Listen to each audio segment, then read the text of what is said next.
శ్రీ గురుభ్యో నమః. హరి ఓం. దంతాంచలేన ధరణీతలమున్నమయ్య పాతాళకేళిషు ధృతాదివరాహలీలం ఉల్లాఘనోత్ఫణ ఫణాధర గీయమాన క్రీడావదానం విభరాజముఖం నమామ. అమరీ కమరీ భార భ్రమరీ ముఖరీకృతం దూరీకరోతు దురితం గౌరీ చరణ పంకజం. ఇందీవరదళ శ్యామం ఇందిరానంద కందళం వందారు జనమందారం వందేహం యదునందనం. వాగర్ధావివ సంపృక్తౌ వాగర్ధ ప్రతిపత్తయే జగతః పితరౌ వందే పార్వతీ పరమేశ్వరౌ. ఆపదామపహర్తారం దాతారం సర్వసంపదాం లోకాభిరామం శ్రీరామం భూయో భూయో నమామ్యహం. బుద్ధిర్బలం యశోధైర్యం నిర్భయత్వమరోగత అజాడ్యం వాక్పటుత్వం చ హనుమస్మరణాల్లభేతు. శివే శృంగారార్ద్ర తదితర జనే కుత్సనపరా సరోష గంగాయాం గిరిశచరితే విస్మయవతి హరాహిభ్యో భీత సరసిరుహ సౌభాగ్య జనని సఖీషు స్మేరాతే మయి జనని దృష్టి సకరుణా. గతే కర్ణాభ్యర్ణం గరుత ఇవ పక్ష్మాణి దధతి పురాంభేతుశ్చిత్త ప్రశమరస విద్రావణ ఫలే ఇమే నేత్రే గోత్రాధరపతి కులోత్తం సకలికే తవాకర్ణాకృష్ట స్మరశర విలాపం కలయతః.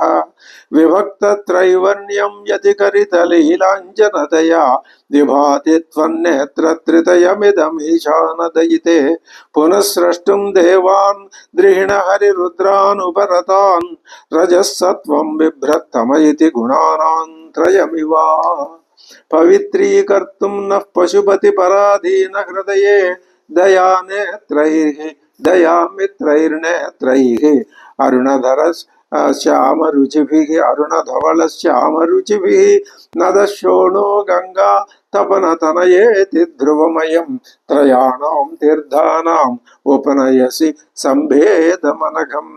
నిమేషోన్మేషాభ్యాం ప్రళయముదయం యాతి జగతి తవేత్యాహుః సంతో ధరణిధర రాజన్యతనయే త్వదున్మేషాజ్జాతం జగదిదమశేషం ప్రళయతః పరిత్రాతుం శంకే పరిహృత నిమేషాస్తవ దృశా. శ్రీ గురుభ్యో నమః. హరి ఓం. విరాధవధ పూర్తయింది. ఈ విరాధవధలో సాధకుడైన వారు గ్రహించాల్సిన అతి ముఖ్యమైన విషయం వాల్మీకి ధ్వన్యాత్మకంగా ఇక్కడ వివరించడం జరిగింది. మనం ఆ ధ్వనిని విశ్లేషించినట్లయితే అందులో నుంచి మనకి అమృత ఫలాలు లభిస్తాయి అనే మాట యథార్థం. ఏమిటి ఆ విశ్లేషణ? ఎలా ఉండాలి అంటే, సర్వం బ్రహ్మమయం జగత్తు, సృష్టి అంతా బ్రహ్మమయమే, బ్రహ్మ కాని పదార్థం మరొకటి లేదు. అయితే జీవుడు అక్కడి నుంచి వచ్చాడు, ఆభాస అజ్ఞానం వల్ల వచ్చాడు. ఎంత అజ్ఞానం వల్ల వచ్చినా ఈ మానవ శరీరంలో అశరీరం శరీరేషు, శరీరాల్లో శరీరం కానిది ఒకటి, అదే పరమాత్మ తత్వం ఉన్నది ప్రతి ప్రాణిలోనూ. మన వీటిని అన్నింట్లోనూ కూడా స్థావరాలు జంగమాలు అన్నింట్లోనూ పరమాత్మ తత్వం అంతర్భూతంగా ఉండి దాన్ని యమయతి నడిపిస్తున్నది అని కదా ఉపనిషత్తు యొక్క ఘోష.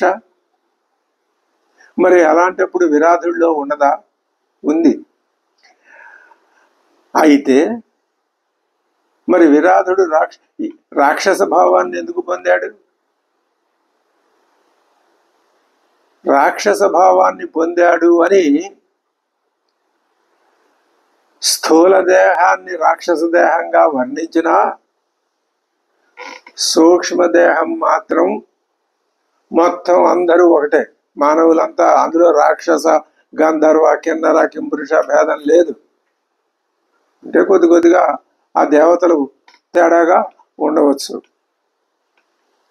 రాక్షస మానవ రెండు సూక్ష్మ శరీరాల్లో ఒకటే తత్వం.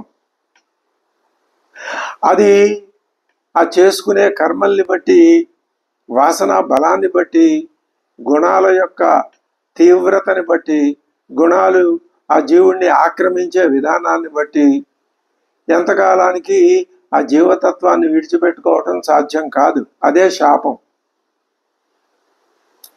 మొట్టమొదట అందరూ సృష్టి స్వరూపులే, భగవత్ స్వరూపులే. కానీ ఈ విధమైనటువంటి ఈ జీవభావం రావడానికి కారణం ఇదే. అదే శాపము. ఇప్పుడు మనము శాపగ్రస్తులమే. ఎందువల్ల? వచ్చి ఈ శరీరంలో పడ్డాంగా నేనే, ఇది నాది, ఇది నేనే, ఇవన్నీ నావి అని అనుకుంటున్నావుగా. విరాధుడు అనుకున్నది అదే. కాందేముంది అందులో? కాబట్టి అంతకు పూర్వం పరమాత్మ స్వరూప జ్ఞానం కలిగి ఉన్నటువంటి మనం దాన్ని కోల్పోయి, ఉన్నది లేకుండా పోలా, ఉన్నది మరుగుపడిపోయింది. కొత్తగా నువ్వు సాధించుకోవాల్సిందేమీ లేదు. మరుగుపడిపోయిన దాన్ని,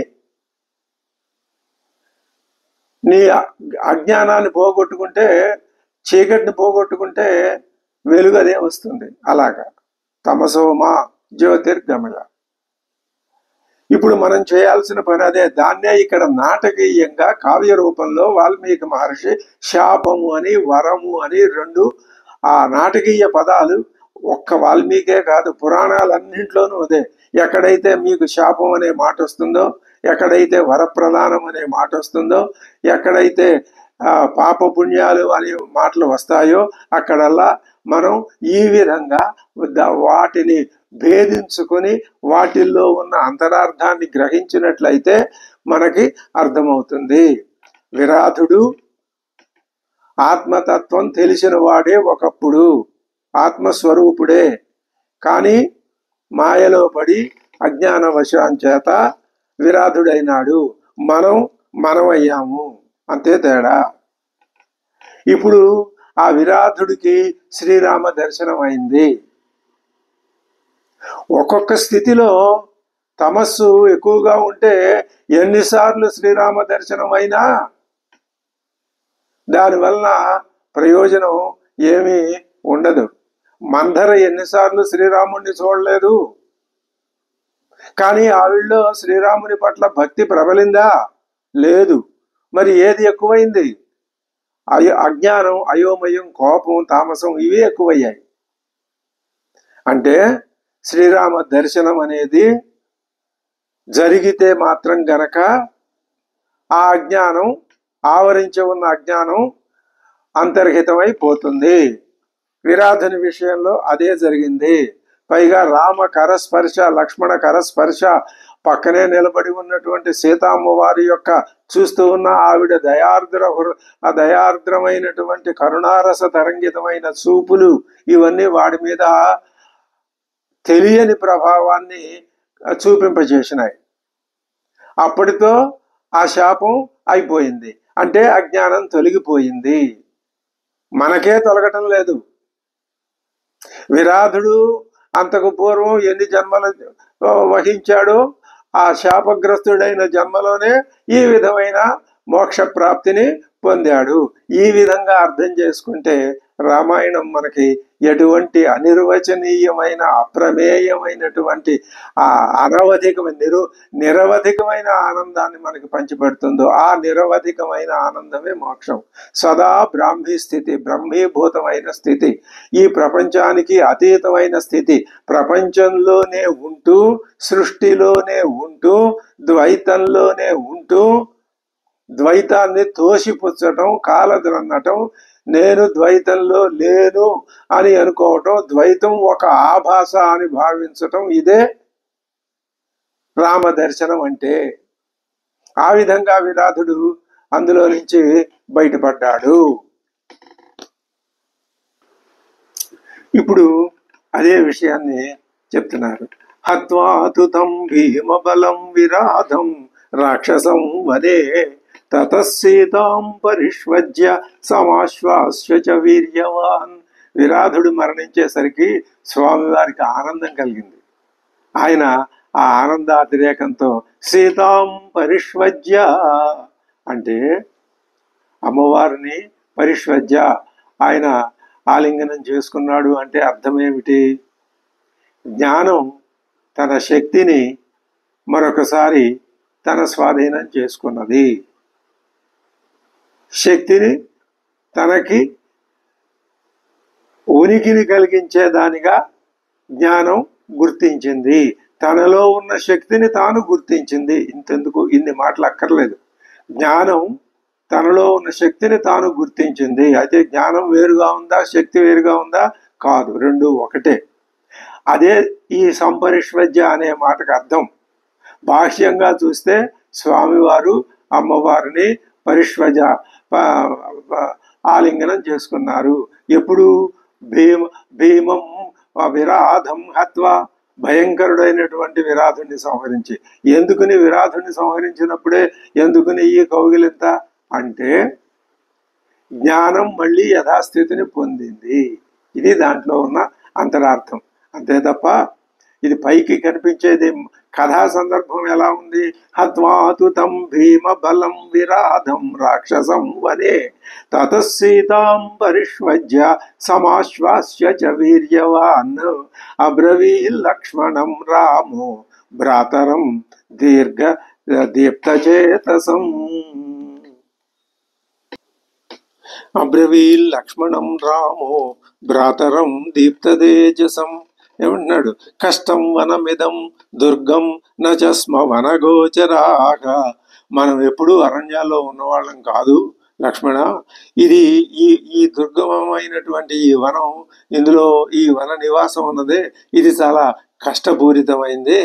అభిగచ్చామహే శీఘ్రం శరభంగం తపోనిధిం.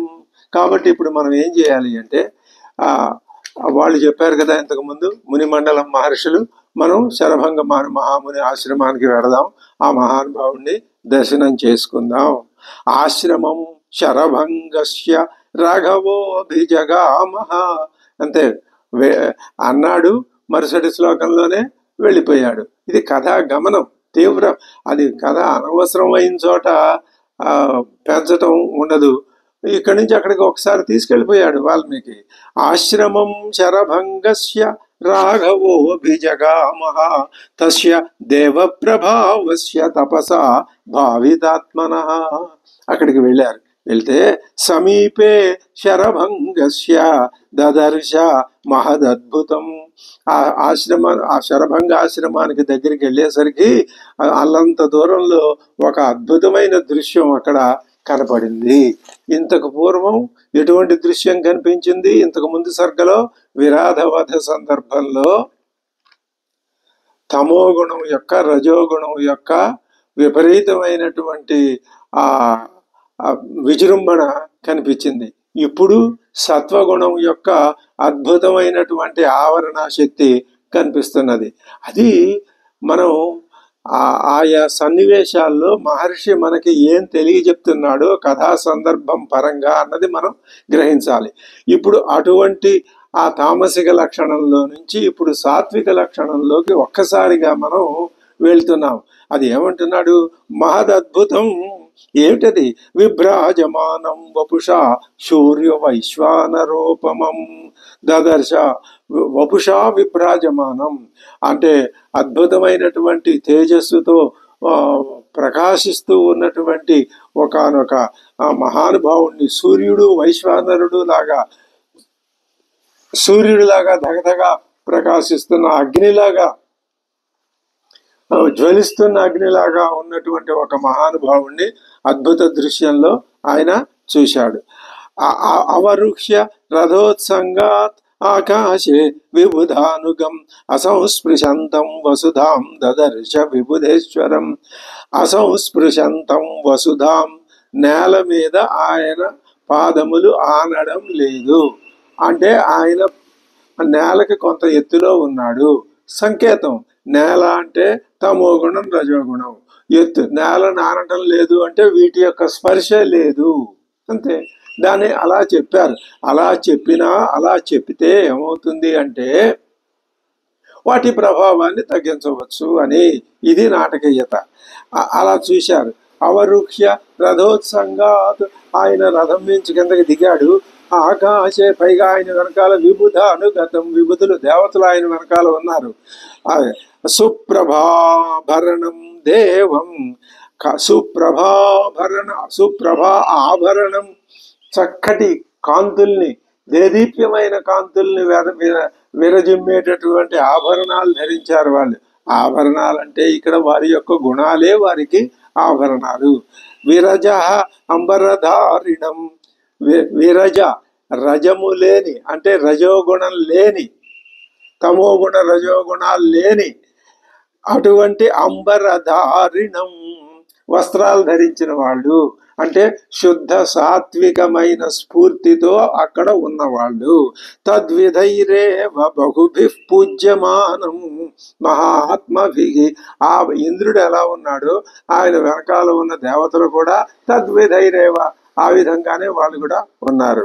వాళ్ళు హరిభిర్ వాజిభిర్, ఇది ఇంద్రుడి వర్ణన. పురాణాల్లో ఇంద్రుడిని ఇటువంటి వర్ణనతోటే చెప్తారు. ఇంద్రుడు అంటే ఎవరు? మనస్సే ఇంద్రుడు. మానవుడిలో ఉన్న మనస్సే ఇంద్రుడు. ఈ మనస్సు రెండు విధాలుగా ఉంటుంది. అబ్బాయి మేము ఒప్పుకోమండి ఆ మాట. మా మనస్సు ఎప్పుడు ఒకటిగానే ఉంటుంది, 2 రకాలు 3 రకాలు 10 రకాలుగా ఉండదు.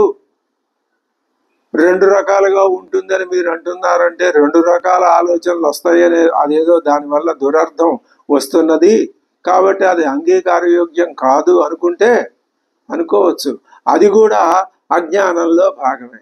మనస్సు 2గా ఎప్పుడు ఉంటుంది అంటే ఈ అజ్ఞానం బాగా విజృంభించి ఉన్నప్పుడు దానికి మరొకటేది కనపడదు, కానీ దాంట్లో ఉంది. అది ఆ జ్ఞానంలోనే ఉన్నది సృష్టి అంతా, కానీ తాను లేనని అనుకుంటున్నది. ఘటం తనలోనే ఆకాశం ఉంది అనుకుంటుంది, కానీ ఆ ఘటానికి తెలియదు. ఏమని తెలియదు? తనే ఆకాశంలో ఉన్నాను అని తెలియదు. అలాగే అజ్ఞానంలో ఉన్నటువంటి మనిషి ఇదే జ్ఞానం అనుకుంటాడు. తనలో నిక్షిప్తంగా దుమ్ము పేరుకున్న అద్దం యొక్క ప్రకాశం మరుగుపడిపోయిన విధంగా తనలో ఉన్న జ్ఞానం మరుగుపడిపోయిందని తెలుసుకోలేడు. ఒకవేళ మిడిమిడి జ్ఞానంతో తెలుసుకున్నా ఒప్పుకోలేడు. దాన్ని పూర్తిగా తెలుసుకోవటమే మోక్షం అంటే. అంతకంటే రమణ మహర్షి చెప్పింది అదే. నిన్ను నువ్వు తెలుసుకో అంటే అదే అర్థం. ఆ నన్ను నేను తెలుసుకోవటానికి చేసే ప్రయత్నమే ఈ రామాయణ అధ్యయనం. దీన్ని మన యొక్క అధ్యయనానికి అనుకూలంగా తీర్చిదిద్ది మనకి అందించాడు వాల్మీకి మహర్షి. రాముని యొక్క కథని, రాముని యొక్క ప్రవర్తనని, రాముని మాటల్ని కళ్ళ కట్టినట్లు వర్ణించి, అబ్బాయి మీరు చేతనైతే అర్థం చేసుకోండి, ఇవాళ కాకపోతే రేపైనా అర్థం చేసుకోండి, అర్థం చేసుకొని ప్రయత్నం చేసి దాన్ని మీ వశం చేసుకోండి అని చెప్పడమే రామాయణం యొక్క ఉద్దేశం. అది చెప్తున్నాడు. హరిభిర్వాజిభిర్యుక్తం అంతరిక్షగతం రథం. ఆ రథం, ఆ ఇంద్రుడి రథం ఎప్పుడు ఆకాశంలోనే ఉంటుంది, నేల మీద ఉండదు. దానికి పచ్చటి గుర్రాలు ఉంటాయి. దదర్శ అదూరతస్తస్య తరుణాదిత్య సన్నిభం. అదూరంగా చాలా దగ్గరలో, ఆశ్రమానికి దగ్గరలోనే ఆ రథం కనపడింది. రథం మీద నుంచి కిందకి దిగి నిలబడి ఉన్న, నిలబడి అంటే నేల మీద అని కాదు, అటువంటి మహానుభావుడు ఆ అద్భుతమైన దృశ్యాన్ని చూశాడు శ్రీరామచంద్రుడు. శరభంగ మహర్షి యొక్క ఆశ్రమానికి అల్లంత దూరానికి వచ్చేసరికి ఇంకా ఎలా ఉన్నాడు ఆయన? పాండురాభ్రఘన ప్రఖ్యం, తెల్లటి మేఘం ఎలా ఉంటుందో అటువంటి కాంతులతో. ఇది తెలుపు రంగు ఎప్పుడు సత్వగుణానికి ప్రతీక, ఎరుపు రంగు రజోగుణానికి, నలుపు రంగు తమో గుణానికి ప్రతీకలుగా మనం గ్రహించాం. మన పెద్దలు, పురాణాలు, ఋషులు అందరూ చెప్పాయి. ఇంకా ఎలా ఉన్నాడు ఈయన? చంద్రమండల సన్నిభం, చంద్రుడితో సమానమైన 16 కళలు ఉన్న చంద్రుడితో చంద్రుడు ఆహ్లాదాన్ని ఇస్తాడు, వివేకాన్ని ఇస్తాడు, మనస్సు యొక్క పరిపూర్తిని, మనస్సుకి పరిపూర్ణ జ్ఞానాన్ని ఇస్తాడు. చంద్రుడి వల్లనే చంద్రమా మనసో జాత, పరమాత్మ యొక్క మనస్సే చంద్రుడు. ఆ చంద్రాంశే మనలో ఉన్నది, అది మనం గుర్తించలేకపోతున్నాం. ఆయనకి ఇంకా చామరౌ వ్యజనే చాగ్రియే రుక్మదండే మహాధనే, ఆయనకి బంగారపు పిడులు ధరించినట్టు కలిగినటువంటి 2 వెంజామరల్ని పుచ్చుకొని వరాంగన వరనారీభ్యాం ధూయమానే చమూర్ధనే, ఆయన శిరోభాగానికి వాళ్ళు అటువంటి వ్యజనాలు పుచ్చుకుని వీస్తున్నారు. గంధర్వాం రసిద్ధాశ్చ బహవః పరమర్షయ అంతరిక్షగతం దేవం వాగ్భిరగ్ర్యాభిరీడిరే, అంతరిక్షంలో ఉన్న ఆ దేవుణ్ణి అగ్ర్యాభిర్వాగ్భి, మరి ఈ ఇంద్రుణ్ణి స్తుతించటమే వేదం యొక్క ముఖ్యమైనటువంటి విధి. ఆ ఇంద్రుడే వీటన్నింటినీ హుతాలన్నింటినీ గ్రహించేటటువంటి దేవత, స్వర్గాధిపతి, సర్వదేవతాధిపతి, దిక్పాలురకందరికీ అధిపతి, దేవతాధిపతి ఇంద్రుడే. అటువంటి ఇంద్రుణ్ణి అగ్ర్యాభి వాగ్భి అంటే వేద సూక్తాలతో ఆయన్ని వాళ్ళు స్తుతిస్తున్నారు. ఇప్పటికీ కూడా పరమాత్మని మనం విగ్రహ రూపంగా ప్రతిష్ఠించుకున్న తిరుపతిలో కానీ, మరెక్కడైనా కానీ, మరొక చోట కానీ ఏం చేస్తున్నాము, ఎలా జరుగుతోంది? అక్కడ వేద మంత్రాల ద్వారా స్వామి వారిని స్తుతిస్తున్నాం. ఇదే దృశ్యం ఈనాటికి మనకి అది అవిచ్ఛిన్నంగా కొనసాగుతూ కనపడుతున్నది. ఇదే ఆచారం అంటే, ఇది సనాతన ధర్మం అంటే. అదే చెప్తున్నాడు, గంధర్వామరసిద్ధాశ్చ బహవః పరమర్షయః అంతరిక్షగతం దేవం వాగ్భిరగ్ర్యాభిరీడిరే, ఈడిరే స్తోత్రం చేశారు. సహ సంభాషమాణేతు శరభంగేణ వాసవే, ఇంద్రుడు శరభంగుడితో సంభాషమాణేతు మాట్లాడుతూ ఉండగానే దృష్ట్వా శతక్రతుం తత్ర రామో లక్ష్మణమబ్రవీతు, వాళ్ళిద్దరూ అంత దూరంలో మాట్లాడుకుంటున్నారు. శరభంగ మహర్షి ఇటు, అటుపక్క ఇంద్రుడు ప్రక్కన రథం, దేవతలు ఆయనకి వింజామరలతో వీచటం, అప్సర స్త్రీలు, అక్కడ వేద మంత్రాల ఘోష, ఇదంతా ఒక అద్భుతమైన దృశ్యం కదా. దేవాలయంలో ఇవాళకి మనకి ఇలాంటి దృశ్యాలే కనిపిస్తూ ఉంటాయి. స్వామివారు నగర వీధుల్లో కానీ, మాడ వీధుల్లో కానీ ఊరేగేటప్పుడు ఇటువంటి దృశ్యమే కనిపిస్తుంది. ఆనాటి నుంచి ఈనాటి వరకు కూడా. సహ సంభాషమాణేతు శరభంగేణ వాసవే దృష్ట్వా శతక్రతుం తత్ర రామో లక్ష్మణమబ్రవీత్ అంటున్నాడు రాముడు లక్ష్మణుడితో. ఏమని? రామోధ లక్ష్మణముద్దిశ్య లక్ష్మణాయ ప్రదర్శయన్ రథముద్దిశ్య, అదిగో రథం చూడు, ఈ రథం ఎవరిదనుకుంటున్నావు? ఇది ఇంద్ర రథం. అదిగో ఆ సారథి, అతడు మాతలే. ఆ రథం అర్చిష్మంతం శ్రియాజుష్టం అద్భుతం పశ్య లక్ష్మణ ప్రతపంతమివాదిత్యం అంతరిక్షగతం రథం. అద్భుతమైన శ్లోకం, ఇంద్రరథాన్ని వర్ణించినటువంటి శ్లోకం ఇది. ఎలా ఉంది ఇంద్రరథం అంటే, నీలో ఉన్న నువ్వు అజ్ఞానాన్ని పోగొట్టుకుని నీ జ్ఞానాన్ని గనక నువ్వు సుస్థిరం చేసుకోగలిగితే నీకు ఇటువంటి దృశ్యమే కనిపిస్తుంది మొదట్లో. ఆ తర్వాత ఆ దృశ్యం నీలో లీనమైపోతుంది, నువ్వు ఆ దృశ్యంలో లీనమైపోతావు. గంగ వెళ్ళి సముద్రంలో లీనమైందా, తనలో లీనమైనటువంటి గంగలో మళ్ళీ ఆ సముద్రం లీనమైందా? రెండు ఒకటే. శక్తి అజ్ఞానంలో లీనమైందా, జ్ఞానం శక్తిలో లీనమైందా? ఇది అది అని చెప్పడానికి లేదు, వెరసి రెండు కలిపి ఒక్కటే. అటువంటి దృశ్యం అద్భుత దృశ్యం అని ఇంతకు ముందు అన్నది. అందుకే అర్చిష్మంతం అంటే తేజస్సుతో వెలిగిపోతున్నటువంటి శ్రీయాజుష్టం, అదంతా ఎంత శోభాయమానంగా ఉందో చూడు. శ్రీ అంటే శోభ. అద్భుతం పశ్య లక్ష్మణ ప్రతపంతం ఇవ ఆదిత్యం అంతరిక్షగతం రథం. అంతరిక్షంలో ఉంది చూడా రథం, అది దిగే కదా కిందకి ఆయన వచ్చాడు. ఆదిత్యం ఇవ ప్రతపంతం, సూర్యుడు వెలిగిపోయినట్లుగా ఆ రథం వెలిగిపోతుంది. ఏ హయా పురుహూతస్య పురా చక్రస్య నశ్రుతాగా. మనం ఇంతకు ముందు విన్నాం కదా, ఆకాశంలో ఉన్న ఈ గుర్రాలు, పచ్చటి గుర్రాలు ఉంటాయి దేవేంద్రుడికే అని మనం చిన్నప్పుడు విన్నామే. అదిగో అవే రథాలు. అంటే శ్రీరాముడు కూడా తాను మానవ మాతృడై మానవుడికి ఇంద్ర దర్శనం కలిగితే ఎలా ఉంటుందో ఆ దృశ్యాన్ని లక్ష్మణుడికి చూపిస్తూ, లక్ష్మణుడికి చూపించడం అనే వంక ద్వారా మరి సీతమ్మకు చూపలేదండి? ఆ ప్రశ్న రాదు. ఆ సీతమ్మకు చూపటం ఏమిటి? తను చూస్తున్నాడు అంటే సీతమ్మ చూస్తున్నదే. అవినాభావ సంబంధం. తాను చూస్తున్నాడు అంటే అమ్మవారు చూస్తున్నదనే అర్థం. అమ్మవారు చూస్తున్నాడంటే తాను చూస్తున్నాడనే అర్థం. తాను మాట్లాడుతున్నాడంటే అమ్మవారు మాట్లాడుతున్నదనే అర్థం. అమ్మవారు మాట్లాడుతున్నది అంటే తాను మాట్లాడుతున్నదే. అలా ఎలా ఒప్పుకుంటామండి? ఇద్దరు వేరువేరుగా మాట్లాడుతున్నారు కదా. ఇది ద్వైత దృష్టితో ద్వైతంలో ఇచ్చే ఉదాహరణ. ఈ కథ ద్వైతంలో చెప్పే కథ. దేన్ని చెబుతుంది ఈ ద్వైతం? నేను కాదు ప్రధానం, నేను కానిది ఒకటి ఉన్నది, నేను ద్వైతంలో ఉన్నాను, అద్వైతం ఉన్నది అని ద్వైతం ఎందుకు ఉన్నది? అద్వైతాన్ని చూపించడానికి ఉన్నది. అద్వైతం ఎందుకున్నది? ఇంకా అద్వైతం ఎందుకు ఉంటుంది? అక్కడ ఇంకొకటి లేదు, మరొక దాని వల్ల భయం లేదు, ద్వైతంలోనే భయం. కాబట్టి ద్వైతం ఏం చెప్తోంది? నేను కాదు అద్వైతమే ఉన్నది అని చెప్తోంది. అమ్మవారు అయ్యవారు ఒకటే అని దాని అర్థం. అందుకే ఆ రథాన్ని లక్ష్మణుడికి వర్ణించి చెప్తున్నాడు. ఏ హయా పురుహూతస్య పురా శక్రస్య నశ్రుతాః అంతరిక్షగతా దివ్యా తయిమే తేయిమే హరయో ధ్రువం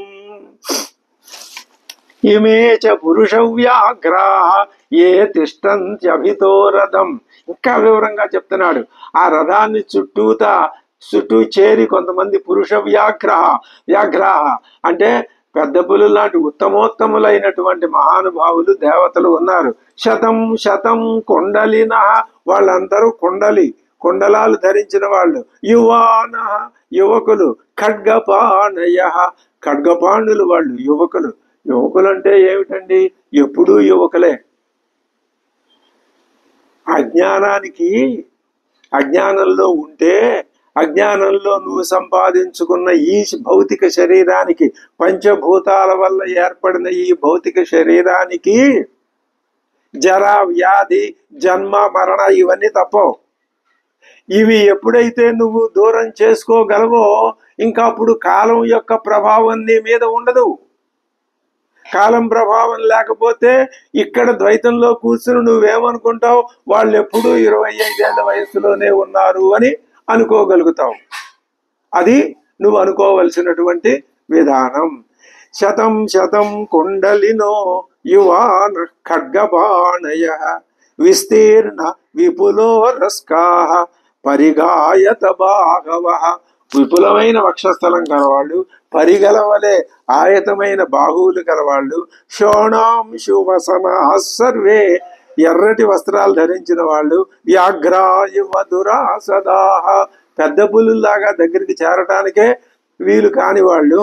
ఓ ఉరో దేశేషు సర్వేషాం హారాః జ్వలన సన్నిభాః, అందరికీ వాళ్ళ వక్షస్థలాల మీద అగ్నితో సమానమైనటువంటి హారాలు వేలాడుతున్నాయి. రూపం బిభ్రతి సౌమిత్రే 25 వార్షికం, వాళ్ళకి ఎంత సంవత్సరాలు? 25 ఏళ్ల వయసులో ఉన్నారు వాళ్ళు. అంటే నిత్య యౌవనం. జరా మరణం అనే భయాలు అక్కడ లేవు. ఇవి నీకు ఉన్నాయి, నీకు లేవు. అదేమిటి మీరు రెండు విపరీతంగా నీకు ఉన్నాయి అంటున్నారు, నీకు లేవు అంటున్నారు? నీకు ఉన్నాయి. ఎప్పుడు నువ్వు అజ్ఞానంలో కొట్టుమిట్టాడుతున్నంతకాలం నీకుంటాయి. ఎప్పుడుండవు? నీకు లేవు. ఎప్పుడు లేవు? నువ్వు ఆ జ్ఞానాన్ని పోగొట్టుకుంటే వచ్చేది జ్ఞానమే. జ్ఞానంలో ఏది లేదు, కాలం లేదు, దేశం లేదు, ఏది లేదు. ఉన్నది ఒకే ఒక తత్వం. నిశ్చలంగా ఉంటుంది, నిరామయంగా ఉంటుంది, శాంతంగా ఉంటుంది. మరి దేనితోటి సంబంధం లేక, దేని చేత చూడబడదు, దేని చేత వినబడదు, దేని చేత చెప్పబడదు. మరి ఏది చేయకపోతే మనకు ఎలా తెలుస్తుందండి? అది అనుభవైక వేద్యమే, అంతే తప్ప వేరే ఏమీ కాదు. ఏతద్ధి కిల దేవానాం వయో భవతి నిత్యదా. వాళ్ళ వయస్సు ఇలాగే ఉంటుందయ్యా. యథేమే పురుషౌ వ్యాఘ్ర దృశ్యంతే ప్రియదర్శనా. వీళ్ళు కనిపించే విధంగానే ఉంటుంది. ఇహ ఇవ సహ వైదేహ్య ముహూర్తం తిష్ట లక్ష్మణ యావజ్జానామ్యహం వ్యక్తం కయేష ద్యుతిమాన్ రథే. ఈయనెవరో నేను తెలుసుకొస్తా ఉండు, నాకు కూడా కుతూహలంగా ఉంది. ఇంద్ర దర్శనం కలగబోయే ముందు కూడా ఇది ఇది ఇంద్ర దర్శనం అన్నది ముందు జరిగేటటువంటి విధానం.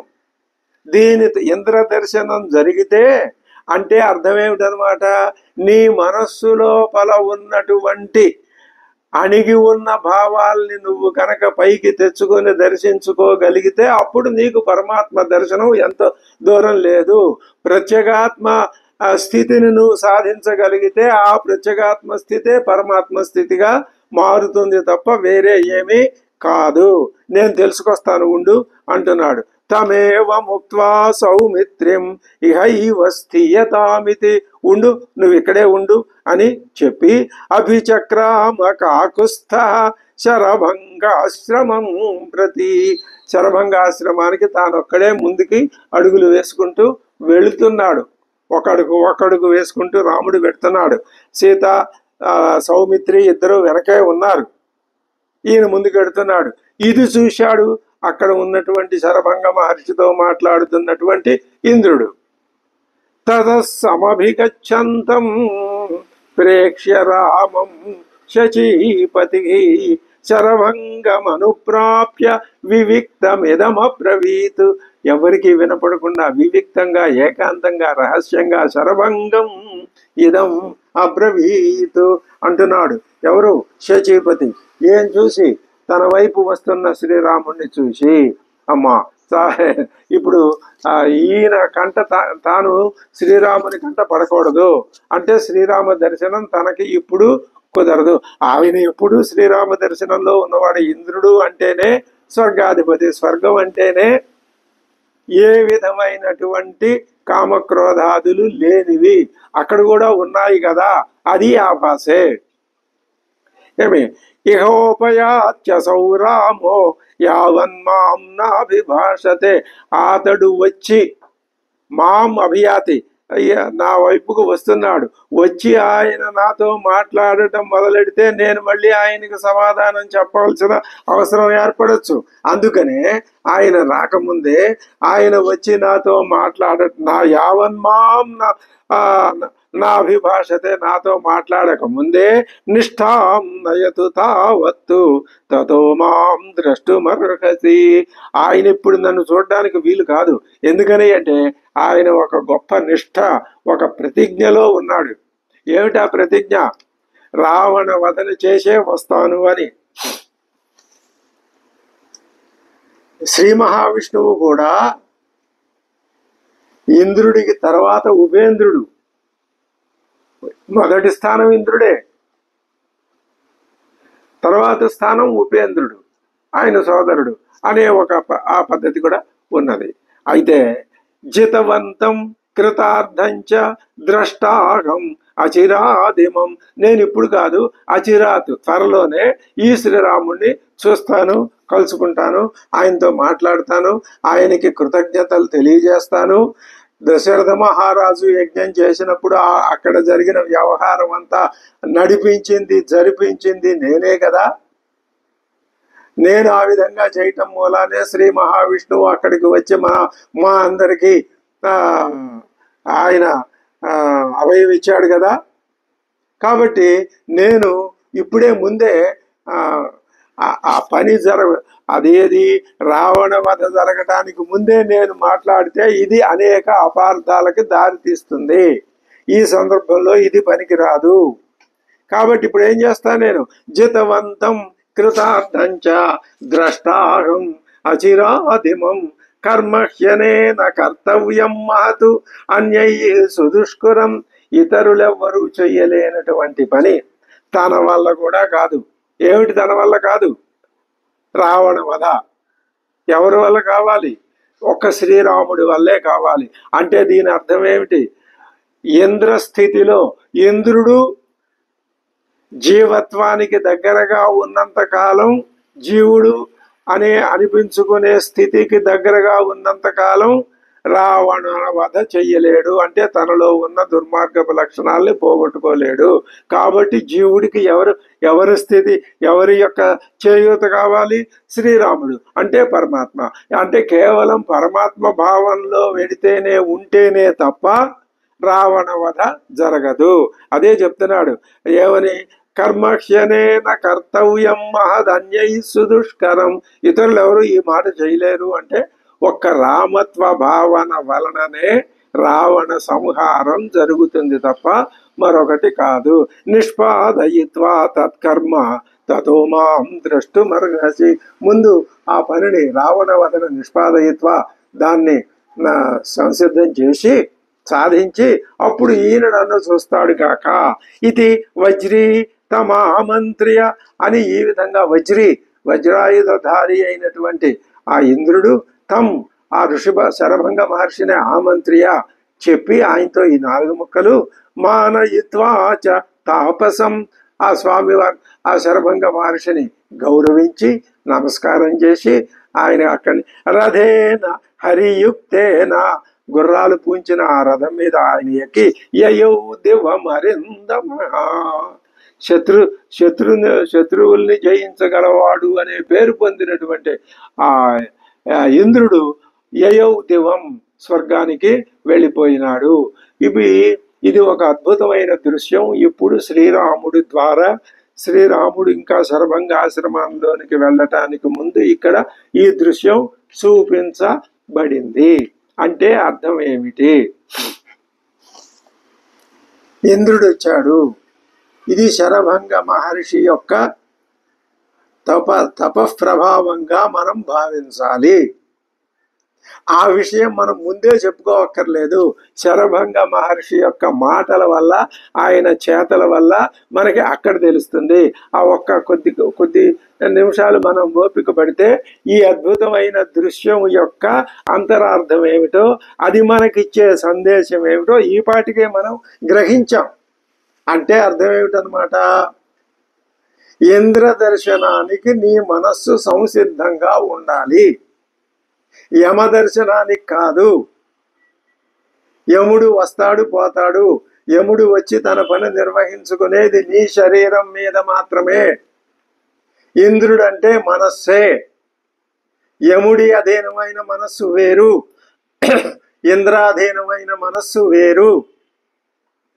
యమాధీనమైన మనస్సులో సంకల్ప వికల్పాలు ఉంటాయి, ఇంద్రాధీనమైన మనస్సులో సంకల్ప వికల్పాలు ఉండవు, దేశకాల పాత్రాలు ఉండవు, అక్కడ వయోభేదం లేదు, నిత్య ప్రకాశమే, అగ్ని వంటి ప్రకాశమే, సూర్యుని వంటి ప్రకాశమే.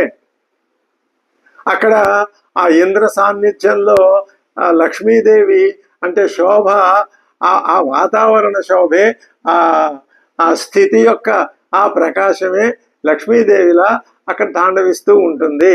అదే విరాధుడి వనంలో ఆ రాక్షస ఇది దుర్భరమైనటువంటి ఆ స్థితి అక్కడ మనకి కన్నులకు కనబడుతుంది. ఈ రెండింటినీ మనం స్వయంగా అనుభవించి తెలుసుకొని దేన్ని మనం పరిహరించాలి, దేన్ని మనం పెంపొందించుకొని స్వీకరించుకోవాలి అనే విషయాన్ని సాధకుడైన జీవుడు గ్రహించుకోవాలి కథ ద్వారా. ఇది వజ్రీ తమామంత్ర్య మానయిత్వా చ తాపసం రథేన హరియుక్తేన యయౌ దివం అరిందమః ప్రయాతే తు సహస్రాక్షే రాఘవ సపరిచ్ఛదం. ఈయన ఇంకా శాంతం అక్కడ వాళ్ళ దాకా వెళ్ళలేదు. అక్కడి నుంచి ఆ ఇంద్రుడు వెళ్ళిపోయినాడు. అదే మనమైతే శ్రీరాముడు అనుకోడు. అదే మనమైతే ఏమి ఇంద్రుడికి ఎంత గర్వమా, నేను వస్తూ ఉంటే, నేను వచ్చేదాకా కూడా ఫలానా ఎవరో వస్తున్నారు అని, పోనీ నేనెవరో తెలియకపోయినా ఎవరో వస్తున్నారు వాళ్ళది కూడా పలకరించి వెళదామన్న ఇది ఉండద్దా? ఉండదు. ఈయనకి ఆ భావం లేదు. ఈయన పూర్తిగా మానుష భావాన్ని వహించాడు కదా. ఆ మానుష భావంలో కూడా తాను తన యొక్క కఠినమైన ధర్మ ప్రవర్తన వలన వేదం ఏ ధర్మాన్ని చెప్పిందో ఆ ధర్మాన్నే తాను తన విగ్రహంగా స్వీకరించాడు కాబట్టి ఆ ధర్మాచరణ ద్వారా ముందుకు వెడితే ఏ స్థానం వస్తుందో, ఏ పదవి వస్తుందో, ఏ ఏ లోకం వస్తుందో ఆ లోకాన్ని తాను పొంది తన వెంట వచ్చిన వాళ్ళ చేత పొందింపజేయాలి అన్నదే కదా శ్రీరామావతారం యొక్క పరమ లక్ష్యం. తదనుగుణంగానే స్వామివారు ప్రవర్తిస్తున్నారు. ప్రయాతేతు సహస్రాక్షే రాఘవ సపరిచ్ఛదం. ఆ అగ్నిహోత్రముపాసీనం, చక్కగా అలంకరించబడినటువంటి అగ్నిహోత్రాన్ని ఉపాసిస్తున్నటువంటి ఆ శరభంగ మహర్షి యొక్క సమీపానికి ఉపాగమతు చేరుకున్నాడు శ్రీరాముడు. ఆయన వెనకాలే అమ్మవారు కూడా లక్ష్మణ స్వామి కూడా చేరుకున్నారు. తస్య పాదౌ చ సంగృహ్య రామ సీతా చ లక్ష్మణ. ఆయన పాదాల్ని వాళ్ళిద్దరూ చేతులతో తాకి కాళ్ళకి అద్దుకుని నమస్కారం చేశారు. సీతా లక్ష్మణులు కూడా చేశారు. నిషేధుస్సమనుజ్ఞాతా లబ్ధవాస నిమంత్రితా. ఆయన శరభంగ మహర్షి వీరిని ఆహ్వానించాడు, ఆసనాలు చూపించాడు. స్వామి కూర్చోండి అన్నాడు. ఆయన ఆదేశం ప్రకారం వీళ్ళు వాళ్ళకి ఉద్దిష్టమైనటువంటి ఆసనాలను స్వీకరించి ఆసనాల మీద వాళ్ళు కూర్చున్నారు. తతః శక్రోపయానం తు పర్యపృచ్ఛత్స రాఘవ. మొదటి నుంచి కూడా ఆ ఇంద్ర దర్శనం మీద ప్రత్యేకమైన శ్రద్ధ చూపిస్తున్నాడు శ్రీరాముడు. ఎందుకు? ఇది చాలా ముఖ్యమైన ప్రశ్న. అక్కడ అద్భుతమైన దృశ్యం అసలు తాను వెళ్లాల్సిన అవసరం ఏముంది? మీరు ఉండండి, నేను వెళ్ళి తెలుసుకొస్తాను అని అనాల్సిన అవసరం ఏముంది? అంటే ఆ ఇంద్రస్థానం యొక్క ప్రాముఖ్యతని మనకి తెలియజెప్పటం. బాబు, నీలో ఉన్న ఇంద్రుణ్ణి నువ్వు మేల్కొల్పు. అది నీకు, నీ మనస్సే నీకు మోక్షానికి, నీ బంధానికి కారణం కదా. ఇప్పటిదాకా నువ్వు బంధాన్ని అనుభవించావు, ఇప్పటికీ బంధంలోనే ఉన్నావు. నువ్వు ఆ మనస్సును నిగ్రహించుకొని ఇంద్రస్థితికి తీసుకుని వెళ్ళగలిగితే నీకు మోక్షం వస్తుంది అని చెప్పటం స్వామి వారి యొక్క ఉద్దేశం. ఆ విధంగానే ఆయన ప్రవర్తిస్తున్నాడు. అందుకే ఈ ఈ ఇంద్ర వృత్తాంతం మీద ప్రత్యేకమైనటువంటి శ్రద్ధని చూపించి ఇక అక్కడికి వచ్చాడు కదా, శరభంగ మహర్షి దగ్గరికి కూర్చోమన్నాడు కదా ఆయన. వీళ్ళు కూర్చున్నారు కదా. స్వామి కులాసాగా ఉన్నారా? మీ ఆరోగ్యం బాగుందా? మీ తపస్సు బాగా జరుగుతుందా? మీ యాజన కార్యక్రమాలు బాగా జరుగుతున్నాయా అని ఆ ప్రశ్నలు వేయొచ్చుగా. ఇంకా ఆయన మర్చిపోకుండా ఏం చేస్తున్నాడు? పర్యపృచ్ఛతు శక్రోపయానం. శక్రుడు వచ్చాడు. ఎందుకు వచ్చాడు నీ దగ్గరికి? అసలు ఆయన ఆ శక్రుడు అది మాకేం తెలుసు? ఆయన ఇంద్రుడా? ఎవరైనా? శరభంగశ్చ తత్సర్వం రాఘవాయ న్యవేదయతు. శరభంగ మహర్షి మాత్రం ఆయన తక్కువ వాడా? ఆయన చెప్పడానికి సిద్ధంగానే ఉన్నాడు. ఆయన సర్వం న్యవేదయతు. పైగా ఆయన చెప్పటంలో ఆయన స్వార్థం ఉంది. ఇదే అసలు ఈ శరభంగ మహర్షి యొక్క దర్శనమే ఒక అద్భుతమైనటువంటి మానవుణ్ణి మానవత్వం యొక్క ఎల్లలు దాటించి దైవత్వ పరిధిలోకి తీసుకువెళ్ళే ఒకానొక అద్భుతమైనటువంటి ఘట్టం శరభంగ మహర్షి యొక్క ఆశ్రమంలో శ్రీరాముడు ప్రవేశించటం, ఇంద్ర దర్శనం, ఇదంతా కూడా ఆయన చెప్పడం వల్ల తన ప్రయోజనం ఉంది. ఆ ఇంద్రుడి కంటే అతీత స్థితిలో ఉన్నాడు ఈ శరభంగ మహర్షి. దాదాపుగా శ్రీరామచంద్ర తత్వానికి దగ్గరలో ఉన్నాడు శరభంగ మహర్షి. అది మనకి ఎలా తెలుస్తుందో చూద్దాం. మామేష వరదో రామ బ్రహ్మలోకం నినీషతి. నన్ను నినీషతి తీసుకుని పెడతాడయ్యా. ఎవరు? ఏష ఇంద్ర. ఇగో ఈ ఇంద్రుడు ఎక్కడికి తీసుకెడతాడు స్వామి? బ్రహ్మలోకానికి, సత్యలోకానికి తీసుకెళ్తాట. వైకుంఠలోకం, సత్యలోకం, కైలాసం, ఇవన్నీ మూడు మనకి సుప్రసిద్ధమైన లోకాలు, పురాణాలు చెప్పే లోకాలు. నిజంగా ఆలోచిస్తే వైకుంఠం వేరుగా, కైలాసం వేరుగా, సత్యలోకం వేరుగా, ఉన్నాయా అంటే మనం భావించుకుంటే ఉంటాయి. ముందు ఏం చేయాలి? ఒక 10 అంతస్తుల భవనం ఉంటే, ఒక 4 అంతస్తులు 3 అంతస్తుల భవనం ఉంటే మొదటి అంతస్తుకు చేరి, తర్వాత 2వ అంతస్తుకు చేరి, ఆ తర్వాత 3వ అంతస్తుకు చేరాలి. ఇది క్రమ పరివర్తన క్రమం. ఎందుకని? ఒకేసారి ఉన్నత స్థితికి చేరే శక్తి సామర్థ్యాలు జీవుడికి లేవు కాబట్టి, మానవుడు ఆ స్థితిలో లేడు కాబట్టి. ఒకప్పుడు ఆ ఉన్నత స్థితిలో ఈ మూడింటికి స్వప్న జాగ్రత్త సుషుప్తి దశలు దాటి ఉన్నవాడే ఒకప్పుడు, కానీ వచ్చి వీటిలో పడ్డాడు.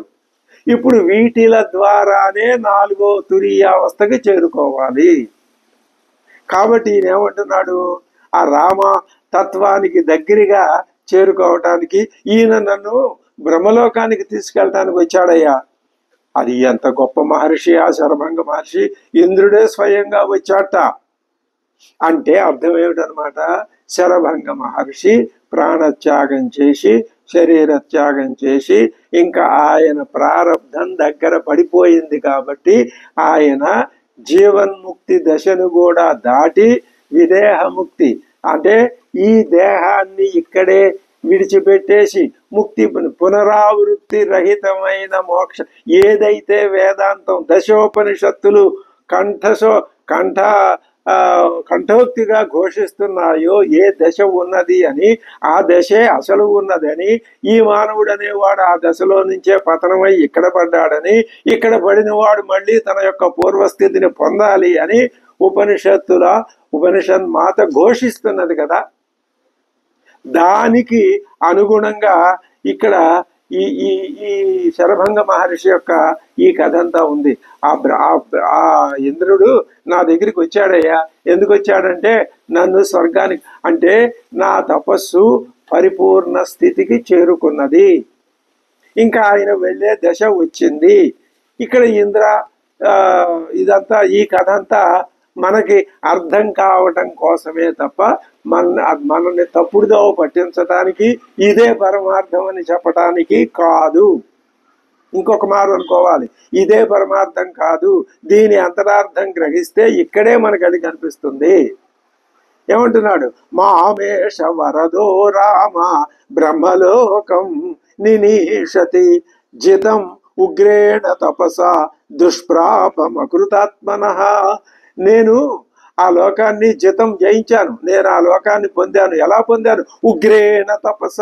అది అందుకే శరభంగ మహర్షి మరి ఆయన బాల్యం నుంచి వచ్చాడు, ఎప్పటి నుంచి వచ్చాడు?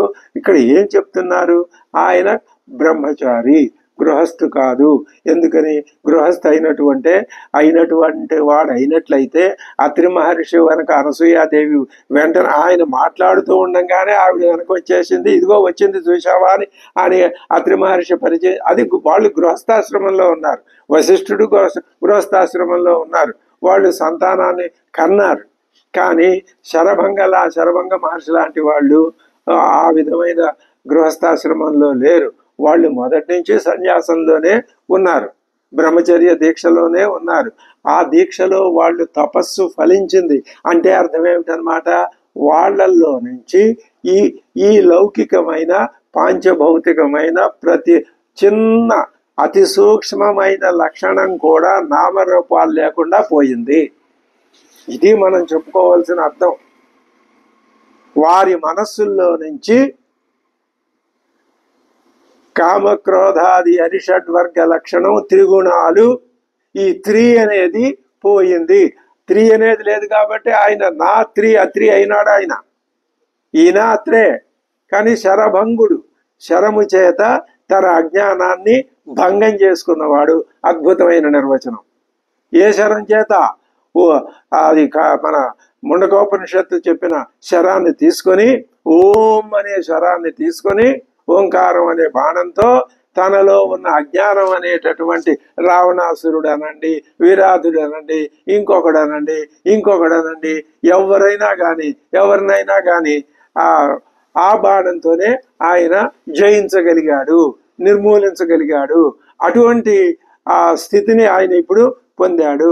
మామేష వరదో రామ బ్రహ్మలోకం నినీషతి జితముగ్రేణ తపసా దుష్ప్రాపం అకృతాత్మనః అహం జ్ఞాత్వా నరవ్యాఘ్ర వర్తమానమధూరతః బ్రహ్మలోకం న గచ్ఛామి త్వామదృష్ట్వా ప్రియాతిథిం.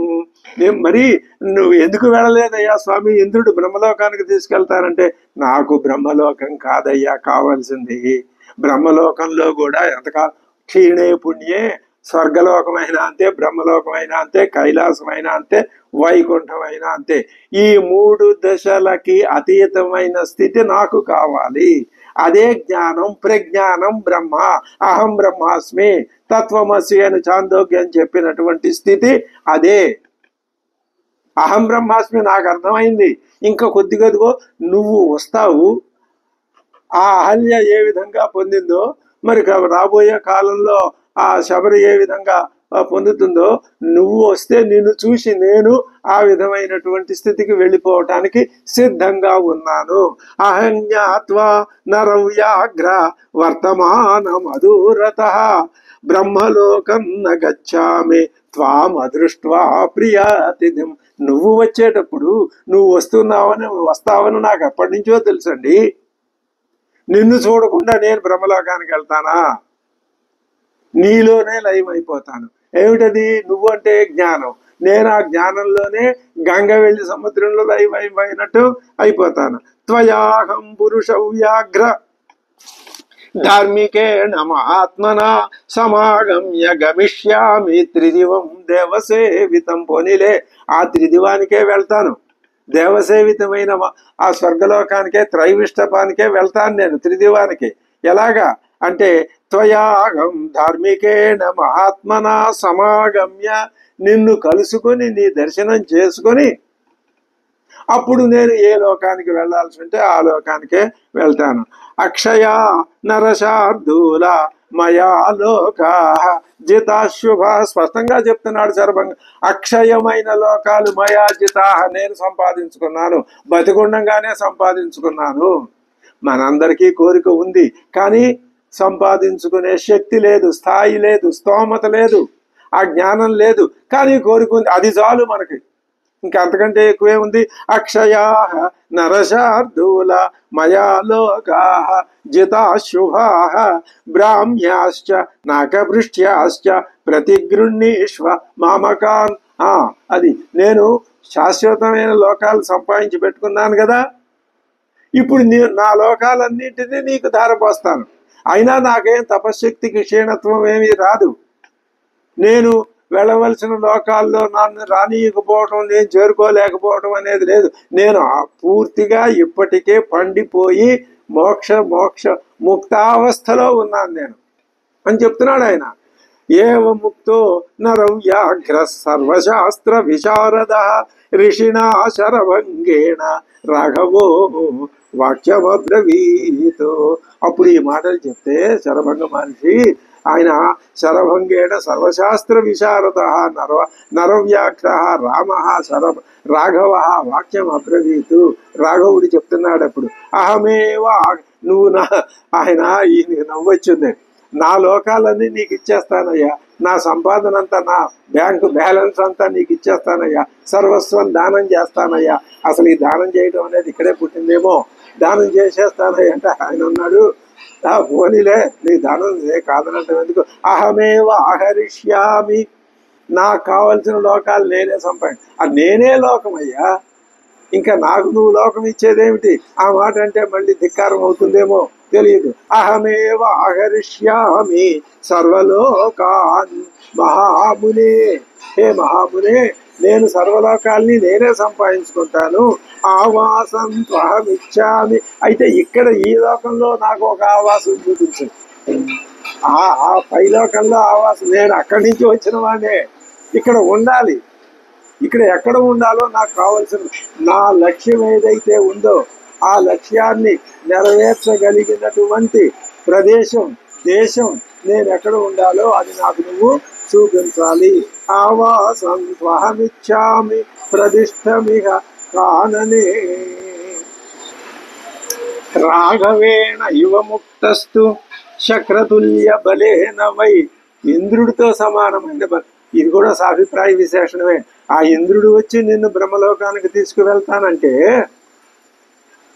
ఈ రాముడు ఎలాంటి వాడు? శక్రతుల్య బలేన, శక్రుడితో ఇంద్రుడితో సమానమైనటువంటి బలం కలిగినటువంటి ప్రభావం కలిగినటువంటి శ్రీరామచంద్రుడు రాఘవుడు ఇలా అనేసరికి నాకు సరైన ప్రదేశం చూపించవయ్యా, నేను 14 సంవత్సరాలు అరణ్యవాసం చేయాలి, ఈ 14 సంవత్సరాల్లో నేను నిర్వహించవలసినటువంటి అద్భుతమైన కార్యకలాపాలు ఉన్నాయి అని ఆయన అంటే, అప్పుడు శరభంగో మహాప్రాజ్ఞ పునరేవ అబ్రవీద్వచ ఇహ రామ మహాతేజ సుతీక్ష్ణో నామ ధార్మిక. ఆయన ధార్మికుడు, ధార్మికుల్లో అగ్రేసరుడు. సుతీక్ష్ణ, ఆయన పేరే సుతీక్ష్ణుడు. వసత్యరణ్యే ధర్మాత్మ, ఈ అరణ్యంలోనే ఇక్కడే దగ్గరకు సమీపంలోనే ఆ ధర్మాత్ముడైనటువంటి ధార్మికుడైనటువంటి ఆ సుతీక్ష్ణ మహర్షి ఉంటున్నాడు. స తే శ్రేయో విధాస్యతి, ఆయన నీకు మేలు కలిగిస్తాడు, నీకు కావలసిన శుభాల్ని ఇవ్వగలడు, నీకు కావలసినటువంటి విధానాన్ని చెప్పగలడు. సుతీక్ష్ణం అభిగచ్చత్వం, సుతీక్ష్ణుడి దగ్గరికి నువ్వు వెళ్ళు. శుచౌ దేశే తపస్వినం, ఆయన ఎక్కడ ఉంటే ఆ దేశమే శుచి, పరిశుభ్రమైంది, పవిత్రమైంది. అటువంటి పవిత్రమైన ప్రదేశంలో తపస్సు చేస్తున్నాడు ఆయన. రమణీయే వనోద్దేశే, ఆయన ఉన్నటువంటి వనం రమణీయం, ఉద్దేశం, ప్రదేశం. సతే వాసం విధాస్యతి, ఆయన నీకు నువ్వు ఎక్కడ ఉండాలో నీకు ఆయన చెప్తాడు, నేను చెప్పను. ఇంకా నువ్వే చెప్పచ్చు కదయ్యా, నాకు ఈ లౌకికమైన విషయాల మీద ఆలోచన లేదు. అది ఇండైరెక్ట్ గా సూచిస్తున్నాడు శరభంగ మహర్షి. నేను వీటిని గురించి ఆలోచించే స్థాయిలో లేను, కానీ మనం వీటిని తప్ప మరొక దాన్ని ఆలోచించే స్థితిలో మనం లేవు. శరభంగ మహర్షి వీటిని గురించి ఆలోచించే స్థాయిలో లేడు. వీటికి అతీతమైనటువంటి పునరావృత్తి రహితమైన లోకం, ఆ పరమాత్మ తత్వం అనే ఆలోచనలోనే ఆయన ఉన్నాడు. ఇదే భేదం, జీవుడికి ఈశ్వరుడికి భేదం ఇదే. అయితే ఇమాం, నువ్వు ఎలా వెళ్ళాలో దారి చెప్తాను విను. ఇమాం మందాకినీం రామ ప్రతిశ్రోతాం అనువ్రజ, ఈ మందాకిని నది ప్రవహిస్తుంది కదా, ఇది ఇలా ప్రవహిస్తుంటే నువ్వు ఆ నదికి ఎదురుగా దిశలో వెళ్ళు. ప్రతిశ్రోతాం అనువ్రజ నదీం పుష్పోడుపవహాం తత్ర తత్ర గమ్, అక్కడ పువ్వులే ఒక ఉడుపంలాగా తెప్పకొయ్యలాగా కనిపిస్తూ ఉంటాయి, అలా కూడా నీకు మధ్య మధ్యలో కనిపిస్తూ ఉంటాయి. ఆ నదికి నది వెంబటే నువ్వు వెళ్ళు. ఏష పంథా నరవ్యాఘ్ర ముహూర్తం పశ్య తాతమాం, కొంతకాలం నన్ను చూస్తూ ఉండి ఇక్కడ, ఇంకొక క్షణం, ఇంకొక 2-3 క్షణాలు, ఒక 5 నిమిషాలు 10 నిమిషాలు ఉండి ఇక్కడ, నేను చెప్పగానే వెళ్ళిపోకు, ఉండు. ఏమిటి? ఒక అద్భుతమైన మరొక దృశ్యం జరగబోతోంది. నేను నీ కళ్ళ ఎదుటే నా ప్రాణత్యాగం చేసేస్తాను, నా శరీరం అగ్నికి ఇచ్చేస్తా, నేనే ఇస్తా నా శరీరం. ఇది అపభ్రంశమైన మాటలకి ఆలవాలమైన విషయం కాదు. ఇది అత్యద్భుతమైన ఉత్తమోత్తమైనటువంటి మోక్ష సాధక మోక్షదాయకమైన విషయం. ఏమిటది? ఏషబంధ నరవ్యాఘ్ర ముహూర్తం పశ్య తాత మాం. నాయన తాత, తండ్రి, నన్ను ఒక్క క్షణం చూస్తూ ఉండి ఇక్కడ. యావజ్జహామి గాత్రాన్ని జీర్ణాం త్వచమివ ఉరగ, పాము ఏ విధంగా ఆ కోసాన్ని విడిచిపెట్టి అవతల పారే, మళ్ళీ దాని మొహంగా చూడదు, నేను అలాగే నా శరీరాన్ని నేను ఇస్తానయ్యా. పుట్టేటప్పుడు నేను అందరిలాగానే ఈ శరీరాన్ని అంటిపెట్టుకొని ఈ శరీరంలో దూరి పుట్టాను, కానీ నాకు అప్పుడు ఆ కంట్రోల్ అనేది లేదు. ఇప్పుడు నా శరీరం నా వశంలో ఉంది. ఇది కావలసిన విషయం. రామాయణం మనకి చెప్పే పరమార్థం ఇది. నేను నా ఆ పరీక్షిత్ అలాగే ఆయన శరీరాన్ని, భాగవతం 7 రోజులు శుక మహర్షి చెప్పిన ఫలితం అది. 7 రోజులు పారాయణం చేశామంటే ఊరికినే పారాయణం చేస్తే వచ్చే అర్థమయ్యే ఫలితం కాదది. ఏం చేయాలి? ఆ స్థితిని సంపాదించడం 7 రోజుల్లో సంపాదించాడు. మరి ఈ శరభంగ మహర్షి ఎంతకాలం తపస్సు చేసి సంపాదించాడో, మనం ఆ స్థితిని అసలు సంపాదిస్తామో సంపాదించలేమో. ఒకవేళ సంపాదిస్తే ఎంతకాలానికి సంపాదిస్తామో. కానీ ఒక్కటి మాత్రం నిజం, మనం ఆ మార్గంలో ఉన్నాం, అది చాలు ప్రస్తుతానికి ఆనందాన్ని ఇచ్చే విషయం. అదే అంటున్నాడు, ఏష బంధా నరవ్యాఘ్ర ముహూర్తం పశ్యతాతమాం యావజ్జహామి గాత్రాణి జీర్ణాం త్వచమివోరగః తదోగ్నిం సుసమాధాయ హుత్వా చాజ్యేన మంత్రవిత్. మంత్రపూర్వకంగా ఆజ్యాన్ని సమర్పించి అగ్నిని ప్రజ్వలింపజేసి శరభంగో మహాతేజా ప్రవివేశ హుతాశనం. శరభంగుడు ప్రవేశించాడు అంటే అర్థమేమిటి? శరభంగుని శరీరం ప్రవేశించింది. శరభంగుడు ఎప్పుడో ఉన్నత స్థితికి వెళ్ళిపోయాడు. రాముడు కనిపించిన మరుక్షణమే శరభంగుడు రామునిలో, శరభంగుని ఆత్మ గంగా నది సముద్రంలో కలిసిపోయింది. ఇంకా శరభంగుడి శరీరమే మిగిలింది. ఆ శరీరాన్ని ఎవరో బంధువులు తీసుకువెళ్లి శరీరాన్ని అగ్నిలో దహనం చేయటం కాదు, అది ఇప్పుడు లోకంలో జరుగుతోంది. అది ఆ పని ఆయనే చేసుకున్నాడు, ఆ శరీరమే చేసుకుంది. దానికి ఆ శక్తి ఉంది, ఆ మహత్వం ఉంది. ఆ దేనివల్ల వచ్చింది? దానిలో ఉన్నటువంటి జీవుడు చేసిన తపస్సు యొక్క ప్రభావం వల్ల ఆ శరీరమే ఆ విధంగా వెళ్ళి అగ్నిలో ప్రవేశించింది. తతోగ్నిం సుసమాధాయ హుత్వా చాజ్యేన. ఆ స్థితిని మనం సాధించగలిగితే, అంటే ఇప్పుడు మనం అంతగా శరభంగ మహర్షిలాగా చెయ్యలేకపోయినా మనం ఏం చెయ్యాలి అంటే, 3 స్వప్న జాగ్రత్త స్వప్న సుషుప్తుల్లో నేను విహరిస్తున్నాననే భావనలోనే నిరంతరం ఉంటున్నాం కదా. అలాగే ఈ శరీరం కూడా ఇది ఏం చేస్తోందో, ఈ శరీరం కంటే పైన ఉండి, అంటే ప్రేత్య ఈ శరీరంలో నుంచి బయటకు వచ్చి చూడటం అనేది, ఈ శరీరాన్ని కూడా నీ శరీరాన్ని కూడా నువ్వు చూడటం అనే స్థితిని నువ్వు ఇప్పుడు అలవర్చుకుంటే ఇది పెద్ద కష్టసాధ్యమైన విషయమేమి కాదు. తతోగ్నిం సమాధాయ హుత్వా చాజ్యేన మంత్రవిత్ శరభంగో మహాతేజా ప్రవివేశ హుతాశనం తస్య రోమాణి కేశాశ్చ దదాహ అగ్నిర్ మహాత్మనః. ఆ మహానుభావుడి యొక్క కేశాన్, వెంట్రుకల్ని, రోమాణి, కేశాన్ని అన్నింటినీ కూడా జీర్ణాన్ త్వచం తథ అస్థీని యచ్చ మాంసం సశోణితం. నెత్తురుతో సహా ఉన్న మాంసాన్ని రామస్తు విస్మితో భ్రాత్రా భార్యయా చ సహ ఆత్మవాన్. ఆత్మవంతుడైనటువంటి శ్రీరామచంద్రుడు, ధృతిమాన్ ధైర్యం కలిగిన శ్రీరామచంద్రుడు, పరమాత్మ స్వరూపుడైన శ్రీరామచంద్రుడు, ప్రక్కన అమ్మవారు, ఇటు ప్రక్కన అనుజుడు ఉండగా వాళ్ళందరితో కలిసి విస్మిత ఆశ్చర్యకరంగా ఆయన ఆ దృశ్యాన్ని చూశాడు. ఆ దృశ్యాన్ని వాల్మీకి మనకి అద్భుతంగా చూపించాడు. ఈ ఒక్క దృశ్యం మనకి మనస్సులో నిరంతరం ముద్ర పడిపోతే చాలు. ఆ ముద్ర వల్ల ఎటువంటి శుభ పరిణామాలు వస్తాయో, అవి తర్వాత మన ఎటు నడిపిస్తాయో, అది రామాయణం ఏం చేస్తుందో అనే విషయం మనం ఆలోచించుకొని నిర్ణయించుకోవాలి. రామస్తు విస్మితో భ్రాత్రా భార్యయా చ సహ ఆత్మవాన్ సచ పావక సంకాశ కుమార సమపద్యత ఉద్ధాయ అగ్నిచయా తస్మాత్ చరభంగో వ్యరోచత. ఈనాటి వాళ్లకు చూడలేని నత్ర చక్షుర్గచ్చతి నో మనో న విజానీమో యథైతదనుశిష్యాత్ అని కేనోపనిషత్తు చెప్పిందే.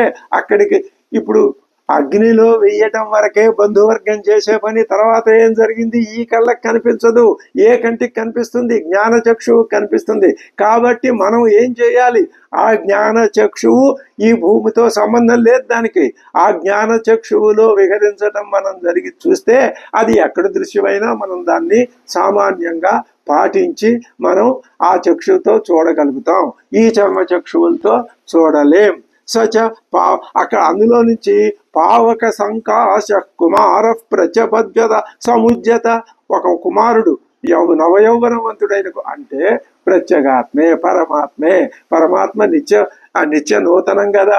దానికి వయస్సు కాలం భేదం ఇలాంటివి లేవు కదా. ఆ మహత్తత్వం ఉద్ధాయ అగ్ని, అది మనకి అర్థం కావటం కోసం రామాయణం చెప్తోంది.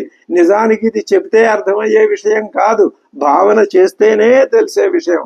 తస్మాత్ చరభంగో వ్యరోచత, ఎలా కనపడ్డాడు, ఎలా ప్రకాశించాడు ఆయన. ఆయన ఒక కుమారుడిలాగా. సలోకాన్ ఆహితాగ్నీనాం ఋషీణాంచ మహాత్మనాం దేవానాంచ వ్యతిక్రమ్య బ్రహ్మలోకం వ్యరోచత. ఇక్కడ బ్రహ్మలోకం అంటే పరమాత్మలోకం అనే అర్థం చెప్పుకున్నా ఏమీ దోషం లేదు. ఎందుకని అంటే ఈ పరమాత్మ ఎదురుకుండా ఉండగా మరొక లోకం వస్తుందా? వేదవేద్యమైన ఏ లోకం ఉందో ఆ లోకమే. సపుణ్య కర్మ భవనే ద్విజరుషభ పితామహం సానుచరం దదర్శ పితామహశ్చాపి సమీక్ష్యతం ద్విజం ననంద సుస్వాగతమిత్యువాచ. ఆయనకి బ్రహ్మదేవుడు ఆ లోకంలో స్వాగతం చెప్పాడు. మరి ఈ శరభంగ మహర్షి ఇక్కడే పడిపోయింది కదండి శరీరం, ఆయన ఎవరికి స్వాగతం చెప్పాడు? అదిగో 25 సంవత్సరాల వయస్సు గల కుమారుడు స్థితిలో వెళ్ళాడుగా ఆ దానికి. ఇది కూడా భావనైక గమ్యమే తప్ప చక్షుర్గమ్యం మాత్రం కాదు. ఈ విధంగా శరభంగ మహర్షి యొక్క మోక్ష ప్రాప్తిని అద్భుతంగా ఈ రామాయణం ఈ ఘట్టంలో శ్రీరామచంద్రుడి యొక్క సమక్షంలో శరభంగ మహర్షి మోక్షాన్ని పొందటం అన్నది ఇది అద్భుతాద్భుతమైనటువంటి ఘట్టాల్లో, పరమ పవిత్రమైన ఘట్టాల్లో, మోక్ష జ్ఞానదాయకమైన ఘట్టాల్లో ఒకటిగా మనం భావించుకోవాలి. స్వస్తి.